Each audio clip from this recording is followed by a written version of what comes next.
இவர் அவருடைய மகிமையின் பிரகாசமும் அவருடைய தன்மையின் செல்வமாயிருந்து சர்வத்தையும் தம்முடைய வல்லமையுள்ள வசனத்தினாலே தாங்குகிறவராய் தம்மாலே தாமே நம்முடைய பாவங்களை நீக்கும் சுத்திகரிப்பை உண்டு பண்ணி நம்முடைய பாவங்களை நீக்கும் சுத்திகரிப்பை நமக்கு உண்டு பண்ணி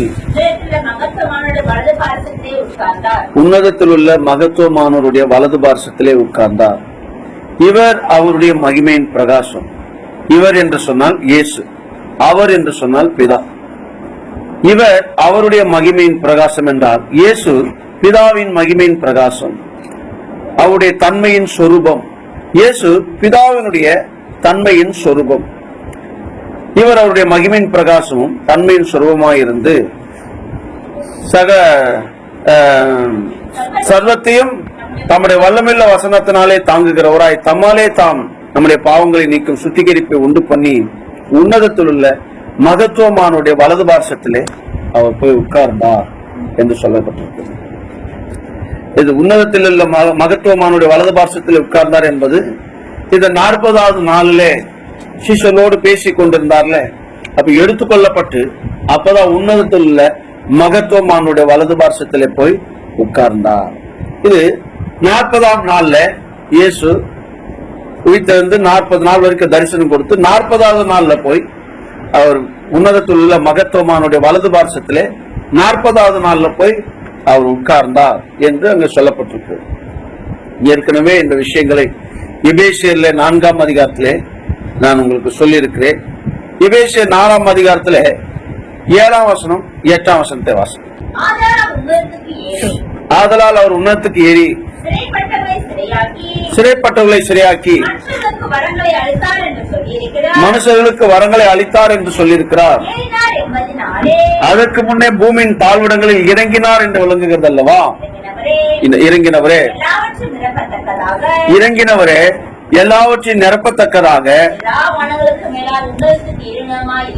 உன்னதத்துக்கு ஏறினவருமா இருக்கிறார். இங்கே உன்னதத்துக்கு அவர் ஏறினார் என்று எபேசியர் 4ஆம் அதிகாரத்தில் 7-8 சொல்லப்பட்டிருக்கு. மனுஷருக்கு வரங்களை அளித்தார் என்று சொல்லியிருக்கிறார். அதற்கு முன்னே பூமியின் தாழ்விடங்களில் இறங்கினார். பூமியின் தாழ்விடங்களில் இறங்கினார். நோவா காலத்திலே கீழ்ப்படியாத ஆவிகளுக்கு அவர் பிரசங்கம் பண்ணுகிறார். 1 பேதுரு 3ஆம் அதிகாரத்திலே அவர் மாம்சத்திலே கொலைந்து ஆவிலே உயிர்ப்பிக்கப்பட்டு அந்த ஆவிலே போய் காவலில் ஆவிகளுக்கு அவர் பிரசங்கித்தார் என்று சொல்லப்பட்டிருக்கு. அவர் மாம்சத்திலே கொலைந்து ஆவிலே உயிர்ப்பிக்கப்பட்டு அந்த ஆவிலே போய் காவலில் உள்ள ஆவிகளுக்கு அவர் பிரசங்கித்தார். அதான் பூமியின் தாழ்விடங்களிலே இறங்கினார். 1 பேதுரு 3ஆம் அதிகாரம் 18-19 வாசிக்கலாம். அவர் மாம்சத்திலே கொலைந்து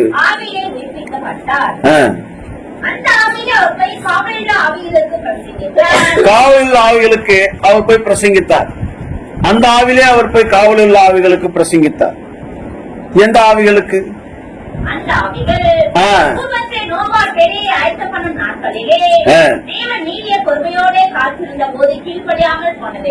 பூர்வத்திலே, அங்க பூர்வத்திலே என்ற வார்த்தை சொல்லப்பட்டிருக்கிறது.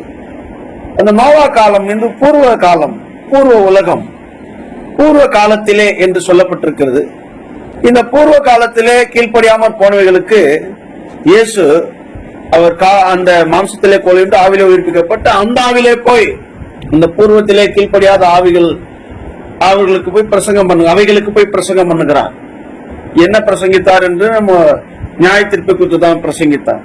ஏன்னா இதற்கு முன்னுமே 2 பேதுரு 2ஆம் அதிகாரத்திலே நோவா அந்த ஆவிகளுக்கு நீதியை பிரசங்கித்தான் என்று சொல்லப்பட்டிருக்கிறது. 2 பேதுரு 2ஆம் அதிகாரத்திலே இதற்கு முன்பதாக நோவா அந்த ஆவிகளுக்கு நீதியை பிரசங்கித்தான். நோவா நீதியை பிரசங்கித்தாலும் அவங்க கீழ்ப்படியல. அவங்களுக்கு இயேசு என்ன பிரசங்கிப்பாரு? அவங்களுக்கு நியாய தீர்ப்பு தான். அது வாசிங்க. பூர்வ உலகம், இங்க பூர்வ காலத்திலே, அங்க பூர்வ உலகத்தையும் தப்ப விடாமல் நோவா முதலான 8 பேரை காப்பாற்றி அவபக்தி உள்ளவர்கள் நிறைந்த உலகத்தின் மேல் ஜல பிரளயத்தை வரப்பண்ணி, அவபக்தி உள்ள உலகத்தின் மேல் ஜல பிரளயத்தை வரப்பண்ணி, அது பூர்வ உலகம். பூர்வ உலகத்தையும் தப்ப விடாமல் நீரே பிரசங்கித்தவனாகிய நோவா. அப்படித்தானே சொல்லப்பட்டிருக்கு. தன்னுடைய பிரசங்கத்தை தப்ப விடாதபடிக்கு பூர்வ உலகத்துக்கு பிரசங்கித்தார் நோவா. பூர்வ உலகத்தையும் தப்ப விடாமல் நீரே பிரசங்கித்தவனாகிய நோவா. அந்த வசனத்தை மறுபடியும் வாசிக்கலாம். பூர்வ உலகத்தையும் தப்ப விடாமல் நீதியை பிரசங்கித்தவனாகிய நோவா முதலான 8 பேரை காப்பாற்றி ஆபத்தியுள்ளவர்கள் நிறைந்த உலகத்தின் மேல் ஜலப்பிரளத்தை வரப்பண்ணினார். இயேசு போய் காவலில் ஆவிகளுக்கு பிரசங்கித்தார். அதான் இறங்கினவரை எல்லா வானங்களுக்கு மேலாக உன்னதத்துக்கு ஏறினவருமாக இருக்கிறார். இன்னும் இந்த ரோமர் 8ஆம் அதிகாரத்துல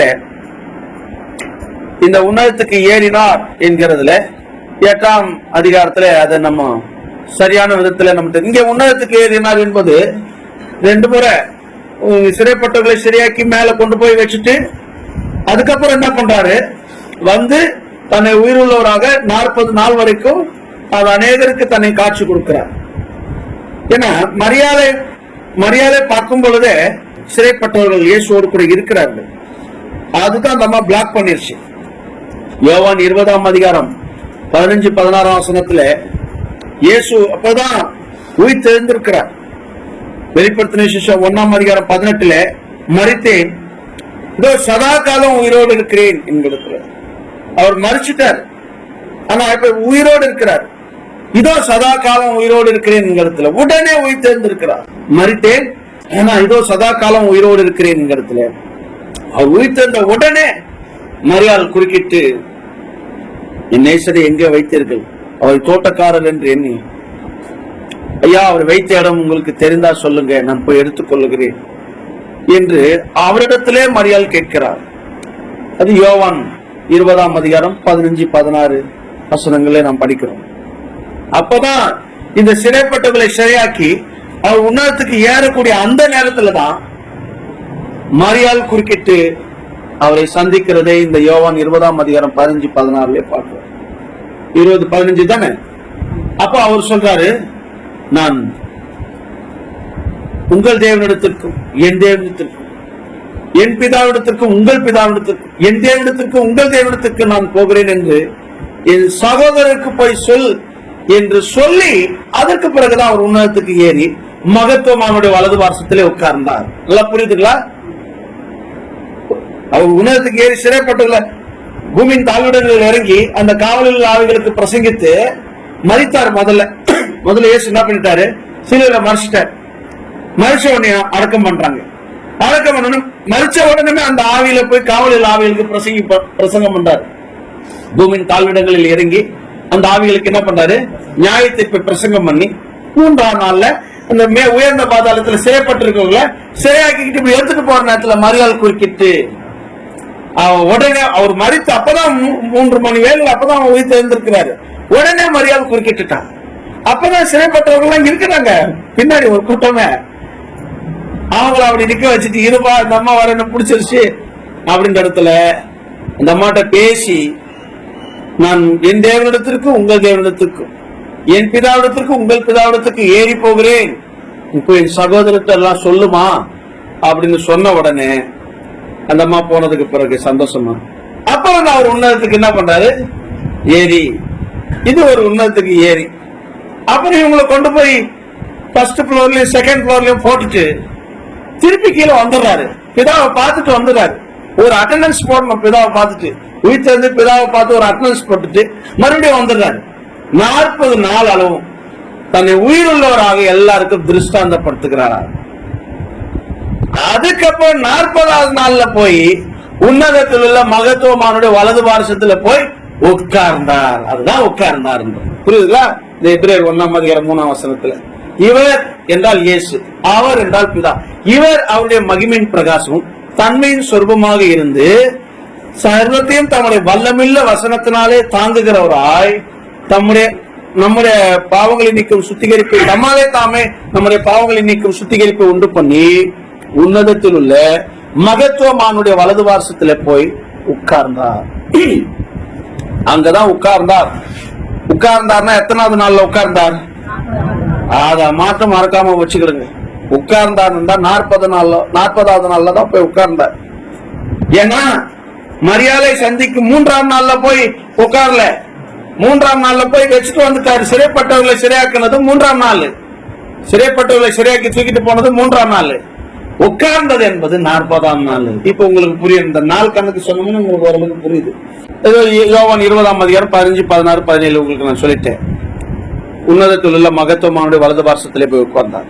ரோமர்லியம் 8ஆம் அதிகாரத்துல இதை உங்களுக்கு நான் தெளிவுபடுத்த விரும்புகிறேன். ரோமர் 8ஆம் அதிகாரத்துல கிறிஸ்துவே மரித்தவர், அது வாசிங்க. கிறிஸ்துவே மரித்தவர், அவரே எழுந்தும் இருக்கிறவர்,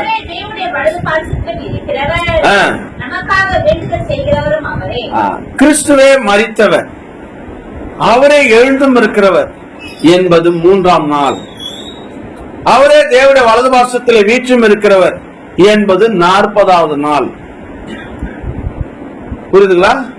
கிறிஸ்துவே மரித்தவர், அவரே எழுந்தும் இருக்கிறவர், அவரே தேவனுடைய வலது பார்சத்தில் வீற்றும் இருக்கிறவர் 40வது நாள். நமக்காக வேண்டுதல் செய்கிறவர். அவர் வேண்டுதல் செய்கிறார். என்ன செய்யறாரு? மனுஷர்களுக்கு வரங்கள் வேண்டும். இந்த நான் வந்துட்டேன், இவங்களுக்கு வரங்கள் இருந்தாலும் இவங்க ஏறி வர முடியும். அவங்களுக்காக வேண்டுதல் செய்த உடனே பிதாவை நான் வேண்டிக் கொள்வேன், அப்போது எப்போதும் உங்களோடனே கூட இருக்கும்படிக்கு பரிசுத்தாவியை அனுப்புவார், வேறொரு தேற்றவாளனை அனுப்புவார் சொன்னார்ல யோவான் 14ஆம் அதிகாரத்துல. அவர் போய் பிதாவை வேண்டிக் கொண்ட உடனே பரிசுத்தாவியனர் அனுப்புகிறார். அந்த பரிசுத்தாவியிலே இந்த நம்முடைய தன்னுடைய சீஷர்கள் நிரம்பி ஒரு வரங்களாக மாற வேண்டும் என்கிடத்துல எருசலேமிலே சீஷர்களை காத்திருக்க சொன்னார். பரிசுத்தாவி வேண்டுதல் செய்து அனுப்பிவிட்டார். பரிசுத்தாவினர் மேல் விட்டால் எல்லாரையும் நிரப்பினபடினாலே வரங்களை அளித்தார் என்கிடத்துல பரிசுத்தாவி பெற்ற அந்த ஊழியர்கள் 12 ஊழியர்களும் வரங்களாக காட்சி கொடுக்கிறார்கள் மேல் வீட்டார்களே. அவங்க எல்லாம் வரங்கள்.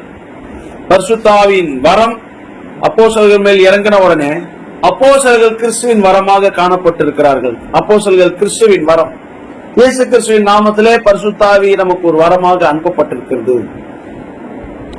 அப்ப இந்த ரோமர் 8ஆம் அதிகாரத்துல கிறிஸ்துவே மரித்தார், அது 1ஆம் நாள். எழுந்திருக்கிறார், அது 3ஆம் நாள். வலது பார்சத்தில் வீற்றிருக்கிறார், அது 40ஆம் நாள். வரங்களை அளித்தார் என்பது 50ஆம் நாள். புரியுதுங்களா? வரங்களை அளித்தார் என்பது 50ஆம் நாள். புரியுதுங்களா? கிறிஸ்து மரித்தார் என்பது, உயிர்த்தெழுந்தார் என்பது, வலது பார்சத்தில் வீற்றிருக்கிறார் என்பது, வரங்களை அளித்தார் என்பது 50ஆம் நாள். 50ஆம் நாள்ல தான் வரங்களை அளித்தார். இப்போ உங்களுக்கு நல்ல அது கிளியர் கிடைக்கும் நான் நினைக்கிறேன். இதைத்தான் இந்த எபிரேயர் 1ஆம் அதிகாரத்துல 3ஆம் வசனத்துல இவர் அவருடைய மகிமையின் பிரகாசம், இவர் அவருடைய தன்மையின் சொரூபம். பிதாவுடைய மகிமையின் பிரகாசம், அவருடைய தன்மையின் சொரூபம். அவருடைய மகிமையை பார்க்கணும்னா இவருக்குள்ள பிரதிபலிக்கக்கூடிய பிரகாசத்தை பார்த்தா இப்படிதான் பிதாவின் மகிமை இருக்கும் என்பதை நீங்க தெரிஞ்சுக்கலாம். அவருடைய தன்மையின் சொரூபம், இவருடைய கேரக்டரை வச்சுட்டு பிதா இந்த தன்மை உள்ளவர் தான் என்பதை இயேசு என்கிற அவரை பார்த்து நீங்க தெரிஞ்சுக்கலாம். அந்த முழு உருவம் அவரை பார்த்து அவர் என்ன தன்மை உள்ளவர் என்பது தெரிஞ்சுக்கலாம். மகிமை என்பது அது வெளிப்பக்கம், தன்மை என்பது அது உள்பக்கம். மகிமை என்பது வெளிப்பக்கம், அவர் எவ்வளவு மகிமை நிறைந்தவராக இருக்கிறார் என்பது. தன்மை என்பது அவருடைய உள்பக்கம். மகிமைனா இருக்கு, அவருடைய வெளிப்பக்கத்தை நாம் இயேசுடைய பிரகாசத்தை பார்த்து பிதாவுடைய வெளிப்பக்கத்தை நாம் காணலாம். அவருடைய தன்மையின் சொரூபம் என்கிடத்துல தன்மை என்ப உள்பக்கம். அவருடைய உள்பக்கத்தை பார்த்து பிதாவுடைய தன்மை இன்னதென்பதை நாம் அறிந்து கொள்ளலாம். இவர் அவருடைய மகிமையின் பிரகாசம், இவர் அவருடைய தன்மையின் சொரூபம். இந்த மகிமையை நான் உங்களுக்கு எப்படி சொல்லுகிறேன்? நித்திய வல்லமை. இந்த தன்மை என்பது தெய்வத்துவம். வல்லமையின் பக்கம் அன்பின் பக்கம். வல்லமையின் பக்கம் அதான் அவருடைய மகிமையின் பிரகாசம். அன்பின் பக்கம் அதான் அவருடைய தன்மையின் சொரூபம். ஒரு கேரக்டரை பார்த்து அவர் எப்படிப்பட்டவர் தெரிஞ்சுக்கலாம். கேரக்டர் உள்ள அவர் மகிமை, வெளியரங்கமான மகிமை பார்த்து, இவருடைய பிரகாசத்தை பார்த்து அவருடைய மகிமை என்னது என்பதை அறிந்து கொள்ளலாம். யோவான் 14ஆம் அதிகாரத்துல பிலிப்பு எங்களுக்கு பிதாவை காண்பியும், அதுவே எங்களுக்கு போதும் அப்படி சொல்றார். எங்களுக்கு பிதாவை காண்பியும், அதுவே எங்களுக்கு போதும், அது போதும்ன்றாரு. அப்ப சொல்றாரு, பிலிப்பு இவ்வளவு காலம் நான் உன் கூட இருக்கவே இல்லையா, என்னை கண்டவன் பிதாவை கண்டான் அப்படிங்கிறதுல என்னுடைய தன்மையுள்ளவராக தான் பிதா இருக்கிறாரு. நீ புதுசா ஒன்னும் பிதாவை பார்க்க முடியாது, அவரை பார்த்து பார்த்து அப்படி உருவாக்கப்பட்டதுதான் நானு. என்னை கண்டவன் பிதாவை கண்டான். என்னுடைய தன்மையை கொண்டு அவரை நீ அறிந்து கொள்ளலாம், என்னுடைய பிரகாசத்தை கொண்டு அவருடைய மகிமையை நீ அறிந்து கொள்ளலாம். அதான் அவருடைய தன்மையின் சொரூபம். என்னை கண்டவன் பிதாவை கண்டான். 14ஆம் அதிகாரம் 9ஆம் வசனத்தை வாசி. யோவான் 14ஆம் அதிகாரம் 9ஆம் வசனம். அது எங்களுக்கு போதும். அடுத்தடுத்துதான் போறாங்க. இவரோட அவரு இருக்காரா, அப்ப அவரை புடிச்சிடலாம் அப்படின்னு இடத்துலதான் இருக்கிறாங்க. இவரோட ஒரு ஆள் பெரிய ஆள் இருக்கிறாங்களா, அப்ப நீங்க ஒதுங்கிருங்க, அவர் எங்க இருக்காரு அப்படின்னு. அப்படிலாம் போக முடியாதுப்பா. என்ன இல்லாம ஒருத்தனா அவரை பார்க்க முடியாதுப்பா. நானே பிதாட்ட போறதுக்கு வழியா இருக்கேன்பா, நானே அவர்கிட்ட போறதுக்கு சத்தியமா இருக்கிறேன்பா, நானே அவர்கிட்ட போறதுக்கு ஜீவனா இருக்கிறேன்ப்பா. என்ன பார்க்காம நீ எப்படிப்பா போவேன்? என்னை கண்டாலே போதும்ப்பா, எங்களுக்கு பிதாவை காண்பிய, எங்களுக்கு அது போதும். அதுக்கு இயேசு சொன்ன பதில், நீ என்ன பார்த்துக்க, அதுவே உனக்கு போதும், பிதாவை நீ பார்த்துடலாம் அப்படின்னு இடத்துலதான் என்னை கண்டவன் பிதாவை கண்டான் அது சொல்லணும். 14ஆம் அதிகாரம் 9 மறுபடியும் வாசிங்க.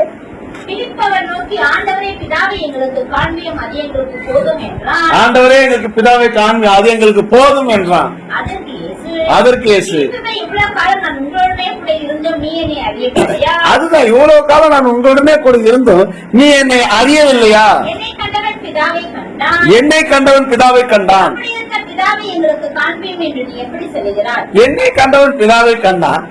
அப்படி இருக்க பிதாவை எனக்கு காண்பின்னு நீ எப்படி சொல்லலாம்? இவ்வளவு நாள் என் கூட இருந்துட்டு. அவ பாருங்க, அவ அவங்களுடைய பிலிப்போட எண்ணம் பாருங்க. பிதாவை பெரியவர் ஒருத்தர் இருக்கிறாருன்னு, அப்ப நீங்க வழி விட்டுருக்க, நாங்க அவரு டைரக்டாவே பாத்துக்கிறோம். நீ எப்படி பிதாவை பார்க்கலாம் நீ சொல்லலாம்? இவ்வளவு நாள் என் கூட இருந்துட்டு இப்ப திடீர்னு அவரை பார்க்கலாம் நீ எப்படி சொல்லலாம்? என்னை பார்த்துட்டாலே நீ பிதாவை பார்த்தா மாதிரிதான். அவரால் நான் அனுப்பப்பட்டு வந்திருக்கிறேன், அவர் தான் என்ன ஆர்டினேஷன் பண்ணிருக்கிறாரு. என்ன பார்த்தாலே நீ அவரை பார்த்தா மாதிரி போ, உனக்கு இதுவே போதும் அப்படின்னு பிலிப்பு இடத்துல இயேசு சொல்றாரு. அந்த 14ஆம் அதிகாரம் 6லயும் நானே வழி, நானே சத்தியம், நானே ஜீவன் என்று சொல்றாரு. அங்க சொல்லும் போது கூட நான் போகிற இடத்தை அறிந்திருக்கிறீர்கள், வழியை அறிந்திருக்கு, அந்த இடமும் உங்களுக்கு தெரியும். அப்ப அவங்க சொல்றாங்க, நீங்க போகிற வழியே எங்களுக்கு தெரியாது, இடமும் தெரியாது அப்படின்றாங்க. 14ஆம் அதிகாரம் 4:5 வாசிக்கு. 14ஆம் அதிகாரம், நான் போகிற இடத்தை நீங்கள் அறிந்திருக்கிறீர்கள். இது சொன்னது தோமா. ஆண்டவரே, போகிற இடமே எங்களுக்கு தெரியாது, அப்புறம் அந்த இடத்துக்கு போகிற வழி மட்டும் எங்களுக்கு எப்படி தெரியும் அப்படின்னு தோமா கேட்கிறாரு. இல்ல, நீங்க போகிற இடத்தை ஆண்டு சொல்ல, போகிற இடத்தை நீங்க அறிந்திருக்கிறீர்கள், வழியையும் அறிவீர்கள். நீங்க போகிற இடமே எங்களுக்கு தெரியாது, வழி எங்களுக்கு எப்படி தெரியும்? வழியே நான் தான், நானே வழி, நானே சத்தியம், நானே ஜீவன். இதுதான். நான் எங்க போறேன்? பிதாட்ட போறேன். 12ஆம் வசனத்தை வாசிங்க. 14:12. மெய்யாகவே மெய்யாகவே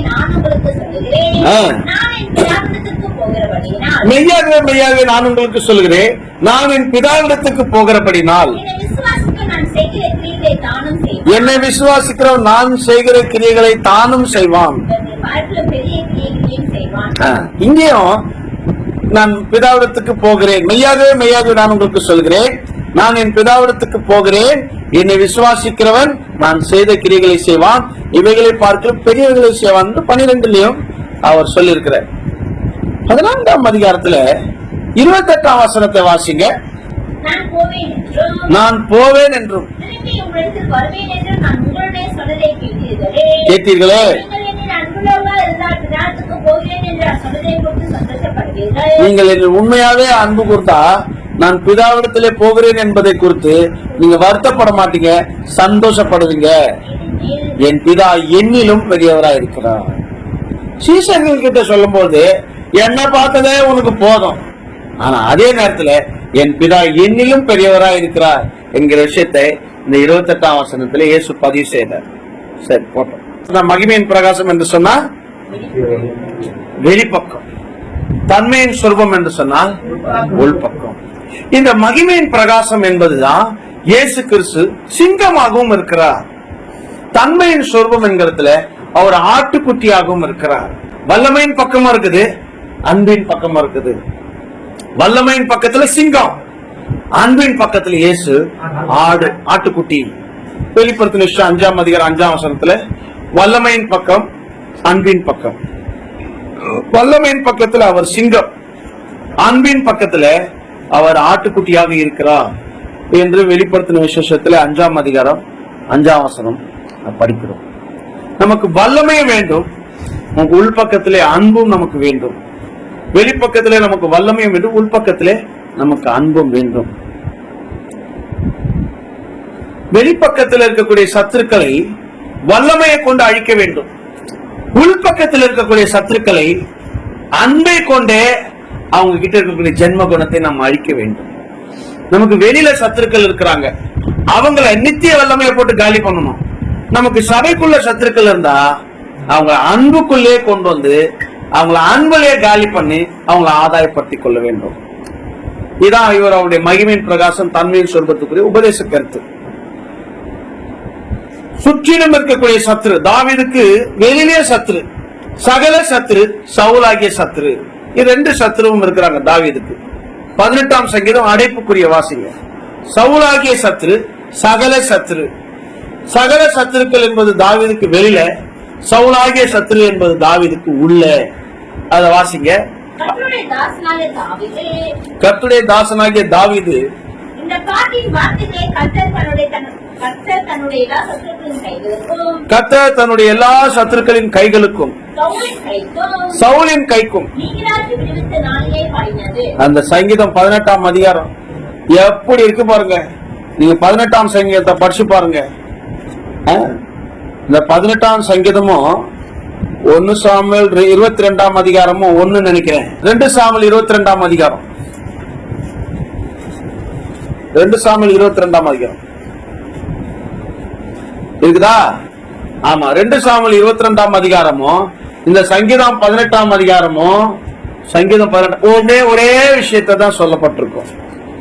ஏன்னா அங்கே எல்லா சத்துருக்கள் கையிலிருந்து தாவீதை விடுவித்து, சவுலாகிய சத்துருவிடத்திலிருந்து தாவீதை விடுவித்து அவர் விற்கும் போது அப்ப பாட்டு பாடுறாரு, துதிக்கிறாரு. சத்துருக்களே இல்ல இப்ப தாவீதுக்கு. வெளியில சத்துரு, உள்ள சத்துரு. வெளியில இருக்கக்கூடிய சத்துருக்களை நித்திய வல்லமை போட்டு அழிக்கணும். உள்ள இருக்கக்கூடிய சத்துருக்களை அன்புலயே காலி பண்ணணும், அன்புல அவங்க கொண்டு வந்துடணும். 110ஆம் சங்கீதம் 1ஆம் வசனம் 2ஆம் வசனத்துல பரிசுத்த ஆவியிலே தாவீது கர்த்தர் என் ஆண்டவரை நோக்கி, நான் உங்களுடைய சத்துருக்களை உமக்கு பாதபடியாக்கி போடும் வரைக்கும் நீ என்னுடைய வலது வாசத்தில் வந்து உட்காரும் என்று கர்த்தர் என் ஆண்டவருடனே சொன்னார். 110ஆம் சங்கீதம் 1ஆம் வசனத்தை வாசிங்க. கர்த்தர் என் ஆண்டவரை நோக்கி, நான் உங்களுடைய சத்துருக்களை உமக்கு பாதபடியாக்கி போடும் வரைக்கும் நீர் என்னுடைய வலது பார்சத்திலே உட்காரும் என்றார். இது பிதா இயேசுவை பார்த்து சொன்னது. நான் உங்களுடைய சத்துருக்களை உமக்கு பாதபடியாக்கி போடும் வரைக்கும் நீர் என்னுடைய வலது வாசத்தில் வந்து உட்காரும் என்று. அங்கே கர்த்தர் என்பது பிதா, ஆண்டவர் என்பது இயேசு. கர்த்தர் என் ஆண்டவரை நோக்கி, கர்த்தர் என் ஆண்டவரை நோக்கி. இங்கே கர்த்தர் என்பது பிதா, ஆண்டவர் என்பது இயேசு. ஆனா ஒரு இடத்துல 2 பேர் இருக்கு, ஆண்டவர் ஆண்டவர். அங்க ஒரு ஆண்டவர் பிதா, இன்னொரு ஆண்டவர் இயேசு. அது 45ஆம் சங்கீதம் 7ஆம் வசனத்தை வாசிங்க. சங்கீதம் 45:7. சாரி, தேவனே, ஆண்டவர் இல்ல தேவனே, நீ நீதியை விரும்பி அக்கிரமத்தை விரும்புகிறீர், ஆதலால் தேவனே இங்கே நீ நீதி விரும்பி அக்கிரமத்தை விரும்புகிறீர் தேவனே என்பது இயேசு கிறிஸ்து தேவன். ஆதலால் உம்முடைய தேவன் என்பது பிதாவாகிய தேவன். உம்முடைய தோழர் என்கிற பழைய ஏற்பாட்டு பரிசுத்தவான்கள் எல்லாரையும் பார்க்கலும் உம்மை ஆனந்த தைலத்தினால் அபிஷேகம் பண்ணினாரே. இயேசு கிறிஸ்து நீதியை விரும்புகிறார், அக்கிரமத்தை வெறுக்கிறார். இதுதான் அவருடைய தன்மை. அவர் உள்ள நீதி உள்ளவர், அவர் வெளியே மகிமையா வாசம் பண்றாரு. உள்ள நீதி உள்ளவர். அவர் நீதியை விரும்பி அக்கிரமத்தை வெறுக்கிறார். நீதி, இங்க நீதி என்று சொன்னால் பிதாவின் சித்தம் செய்கிறதான் இங்க நீதி. அக்கிரமம் என்று சொன்னால் பரலோகத்தில் இருக்கிற என் பிதாவின் சித்தத்தை செய்யவில்லையே அக்கிரம செய்கைக்காரரே, நீங்கள் எல்லாரும் என்னை விட்டு அகன்று போங்கள் என்று சொன்னாலும் மத்திய 7:21-22 அக்கிரமம் என்று சொன்னால் பிதாவின் சித்தத்தை செய்யாத கைவிடப்பட்ட ரத்த சாட்சிகள். கைவிடப்பட்ட ரத்த சாட்சிகள் தான் அக்கிரமக்காரரே என்று சொல்லுகிறார். பிதாவின் சித்தத்தை செய்தவர்கள், எடுத்துக்கொள்ளப்பட்டவர்கள், ஊழியர்கள் தான் பிதாவின் சித்தத்தை செய்ய முடியும். 144,000 பரிசுத்தவான்கள் தான் பிதாவின் சித்தத்தை செய்ய முடியும். அந்த 144,000 பரிசுத்தவான்களோடு இருக்கக்கூடிய மனவாட்டி சபை அவர்களோடு கூட தன்னை இணைத்துக் கொண்டு அந்த சித்தத்துக்கு உட்படுத்தும் பொழுது அவர்கள் தான் சத்தமாய் சொல்லுகிறார்கள், இதோ ஆட்டுக்குட்டியுடைய மனைவியாகிய மனவாட்டி தன்னை ஆயத்தம் பண்ணினால் நாம் சந்தோஷப்பட்டு கழிவுறுவோம். ஆயத்தம் பண்ணினால் என்று எப்படி அவங்க இவ்வளவு உறுதியா சொல்றாங்க அப்படின்னா, நாங்க பிதாவின் சித்தத்தை செய்கிறோம், எங்களோட கூட ஃபுல்லாவே அவ இணைஞ்சிட்டா, அவளுக்குன்னு தனிப்பட்ட சித்தம் எதுவுமே கிடையாது, நாங்க என்ன சொல்றோமோ அததான் அவ செய்யறா, இதுதான் அவ தன்னை ஆயத்தம் பண்ணிட்டா, அவளுக்கு சுத்தமும் பிரகாசம் மெல்லிய வசனம் அவளுக்கு கொடுக்கப்பட்டிருக்கிறது. இப்போ அவ பரிசுத்தம் உள்ளவளாக, குற்றமற்றவளாக, கண்டிக்கப்படாதவளாக இருக்கிறார். ஏன்னா நான் ஒண்ணு சொன்னா அவ ஒண்ணு செஞ்சா அவளை கூப்பிட்டு கண்டிக்கலாம். நான் சொன்னது என்ன, நீ என்ன செய்யறேன்னு கண்டிக்கலாம். நான் சொல்றது என்ன செய்யறா, அப்ப அவளை நான் கண்டிக்க வேண்டிய அவசியம் இல்லை. கண்டிக்கப்படாதவளா இருக்கிறா, சுத்தமா இருக்கிறா, குற்றம் இல்லாம இருக்கிறா. அப்ப எதுக்கு நான் அவளை போய் கண்டிக்கணும்? அவளை கண்டிக்க வேண்டிய அவசியமே இல்லை. அதான் சுத்தம், குற்றம் இல்லாத, கண்டிக்கப்படாத என்கிற இடத்துல அவள் தன்னை ஆயத்தம் பண்ணினார் என்று வெளிப்படுத்தின 19:8 நாம் சந்தோஷப்பட்டு களி கூர்ந்து துதி செலுத்த கடவோம். நாம் சந்தோஷப்பட்டு களி கூர்ந்து துதி செலுத்த கடவோம். ஆட்டுக்குட்டியாருடைய மனைவியாகிய மனவாட்டி தன்னை ஆயத்தம் பண்ணினால் அவளுக்கு சுத்தமும் பிரகாசமான மெல்லிய வஸ்திரம் கொடுக்கப்பட்டது. இது இந்த 144,000 பரிசுத்தவான்கள் ஊழியர்கள் தான். இந்த மனவாட்டி சபை அவள் இந்த ஊழியர்களுக்கு முற்றிலுமாய் தன்னை அவ ஒப்பு கொடுத்துட்டா, முற்றிலுமா கீழ்ப்படிந்து ஒப்பு கொடுத்துட்டா. அப்பந்தான் இந்த வார்த்தை சொல்றாங்க, ரெடியா இருக்கிறா, சுத்தமும் பிரகாசமான மெல்லிய வஸ்திரம் அவளுக்கு கொடுக்கப்பட்டுருச்சு அப்படின்ற அவங்க சத்தமா சந்தோஷமா அதை சொல்லக்கூடிய இடத்துல அவங்க இருக்கிறாங்க. நாம் சந்தோஷப்பட்டு களி கூர்ந்து துதி செலுத்துகிறோம். அப்ப இந்த 144,000 பரிசுத்தவான்கள் தான் பிதாவின் சித்தத்தை செய்ய முடியுமே தவிர மற்றவர்கள் செய்ய முடியாது. அப்ப இந்த அக்கிரம செய்கைக்காரரே என்ற அற்புதங்களை செய்தவர்களையும் பிசாசுகளை துரத்தினவர்களையும் தீர்க்க தரிசனம் சொன்னவர்களையும் அக்கிரம செய்கைக்காரரே, பரலோகத்தில் இருக்கிற என் பிதாவின் சித்தம் செய்கிறவனே அல்லாமல் என்னை நோக்கி கர்த்தாவே கர்த்தாவே என்று கூப்பிடுகிறவன் அதுல பிரவேசிப்பதில்லை என்று சொல்லி கைவிடப்பட்டவர்கள், எடுத்துக்கொள்ளப்படக்கூடியவங்க தான் கைவிடப்பட்டுட்டாங்க. அக்கிரம செய்கைக்காரருக்கு அதான் நீ நீதியை விரும்பி அக்கிரமத்தை வெறுக்கிறீர். ஆதலால் தேவனே உம்முடைய தேவன் உம்முடைய தோழரை பார்க்கவும் உம்மை ஆனந்த தைலத்தினால் அபிஷேகம் பண்ணினார். இங்கே தேவன் என்பது 2 தேவன். அங்கே கர்த்தரின் ஆண்டவரை நோக்கி 110ஆம் சங்கீதத்துல கர்த்தரின் ஆண்டவரை நோக்கி, நான் உடைய சத்துருக்களை பாதபலியாக்கி உமக்கு பாதபலியாக்கி போற வரைக்கும் நீ என் வலது வாசத்துல வந்து உட்காரும். அதான் சொல்லிட்டார்ல, நான் உங்களுடைய சத்துருக்களை உமக்கு பாதபலியாக்கி போடும் வரைக்கும் நீர் என்னுடைய வலது வாசத்துல வந்து, அதுதாங்க உன்னதத்தில் உள்ள மகத்துவமான வலது வாசத்துல போய் என்ன பண்ணிட்டாரு, உட்கார்ந்துட்டார்.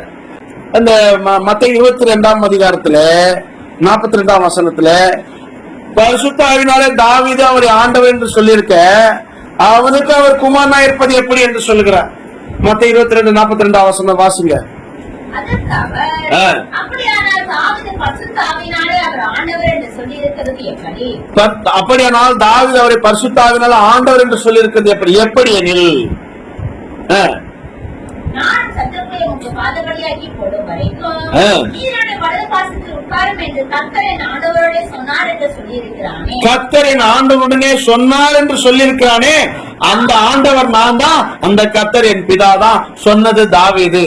அப்போ அவனே நான் ஆண்டவர்னு சொல்லி இருக்கும் போது அவனுக்கு நான் எப்படி குமாரனா இருக்க முடியும்?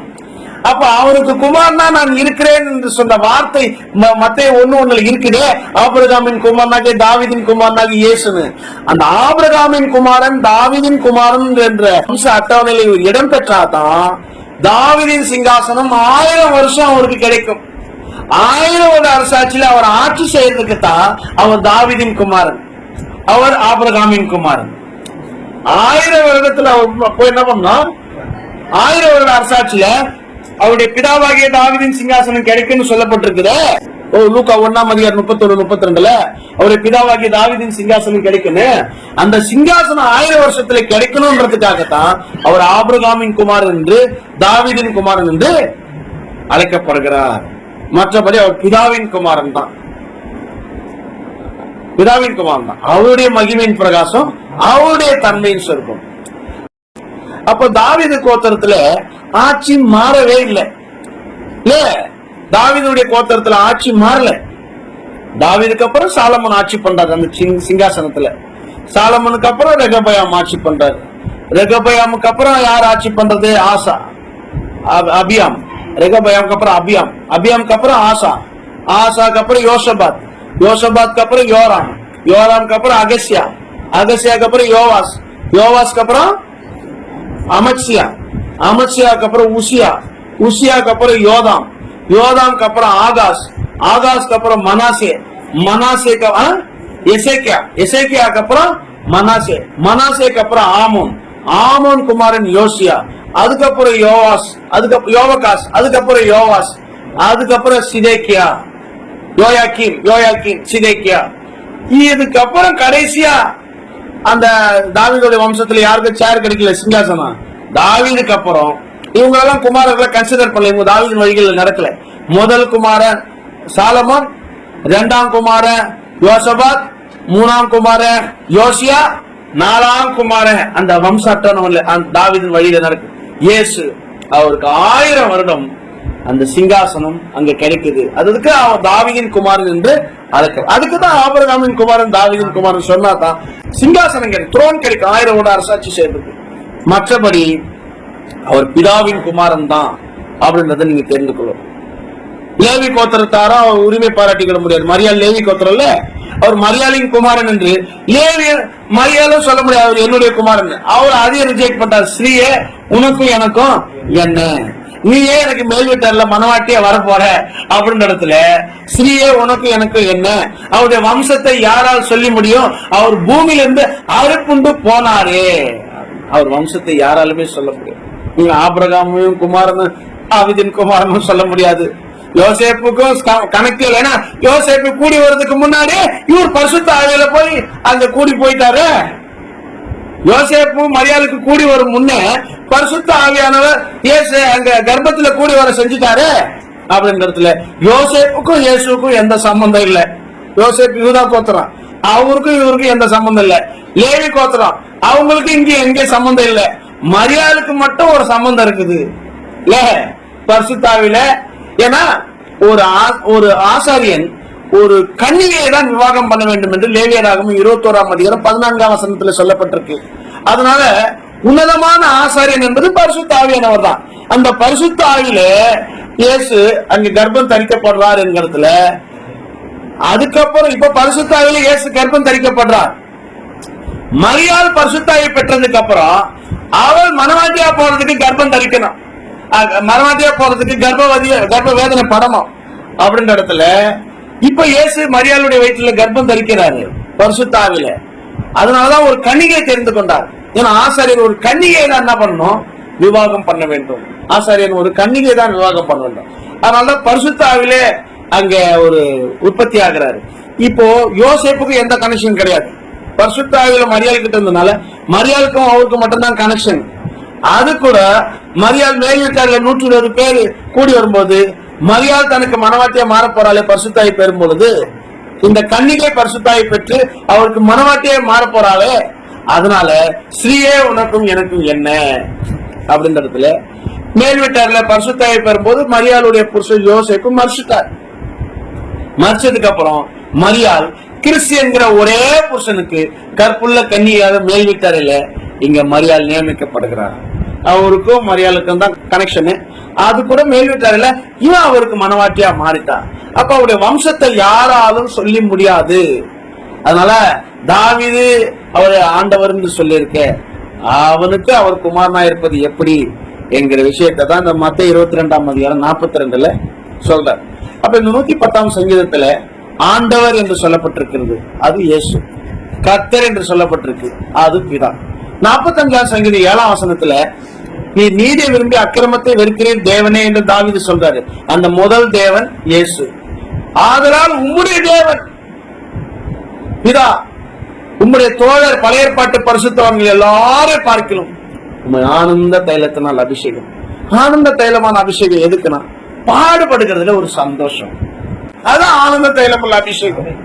இப்போது உங்கள் நிமித்தம் அனுபவிக்கக்கூடிய பாடுகளில் சந்தோஷம் அடைந்து பவுல் சொல்றாருல, அவருடைய சரீரமாகிய சபைக்காக கிறிஸ்துடைய உபத்திரவங்களில் குறைவானதை அவருடைய சரீரமாகிய சபைக்காக என் மாம்சத்துல நிறைவேற்றுகிறேன். கொலோசியர் 1:24 உங்கள் நிமித்தம் அனுபவிக்கக்கூடிய பாடுகள் எனக்கு இந்த சந்தோஷம் சும்மா வராதுங்க. அபிஷேகத்துல அந்த ஆனந்த தைலமுள்ள அபிஷேகம் கிடைச்சாதான் அந்த சந்தோஷம் வரும். இல்லன்னா அது என்னது, உங்களுக்கு பாடா எங்களுக்கு பாடா உங்களுக்கு சந்தோஷமா? இதுல எனக்கு சந்தோஷமே கிடையாது. இதாங்க நமக்கு ஒரே பாடு, அது நல்லா ஹாப்பியா இருக்குது. இதுல பொறாமதான் வரும். ஆனா ஆனந்த தைலம் உள்ள அபிஷேகம் அப்படி கிடையாது. உங்களுக்கு சந்தோஷம், எங்களுக்கு பாடு. உங்கள் நிமித்தம் அனுபவிக்கக்கூடிய பாடுகள் நாங்க சந்தோஷம் அடைந்து, உங்களுக்கு சந்தோஷம், உங்களால எங்களுக்கு பாடு, அந்த பாடுகளால எங்களுக்கு ஒரு சந்தோஷம். உங்கள் நிமித்தம் அனுபவிக்கக்கூடிய பாடுகள் சந்தோஷம் அடைந்து கிறிஸ்துவுடைய உபத்திரவங்களில் குறைவானதை அவருடைய சரீரமாகிய சபைக்காக என் மாம்சத்தில் நிறைவேற்றுகிறேன். பாடு என்பது ஒரு சரீரத்தில் ஒரு உழைப்பு இல்ல.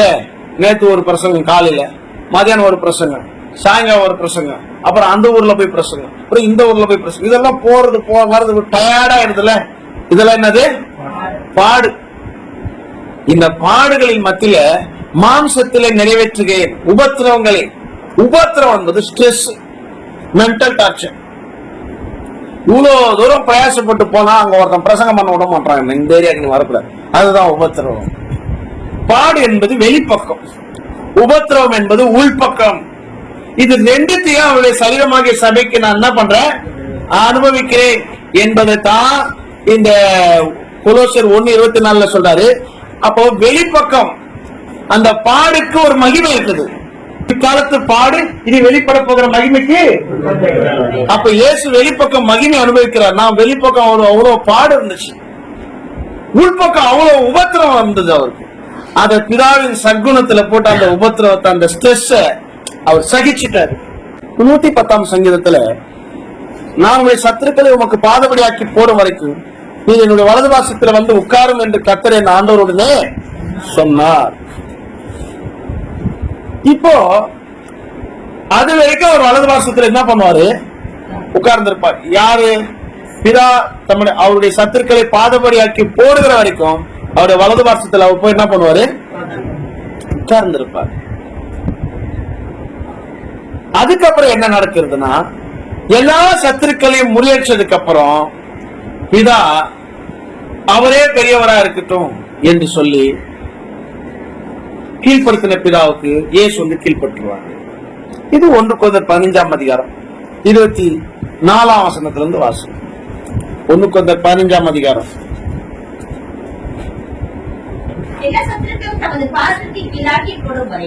எல்லா சத்துருக்களையும் தம்முடைய பாதத்துக்கு கீழாக்கி போடும் வரைக்கும் அது வரைக்கும் அவர் ஆளுகை செய்வார். வலது பாசத்துல உட்கார்ந்துட்டு ஆளுகை செய்வார்.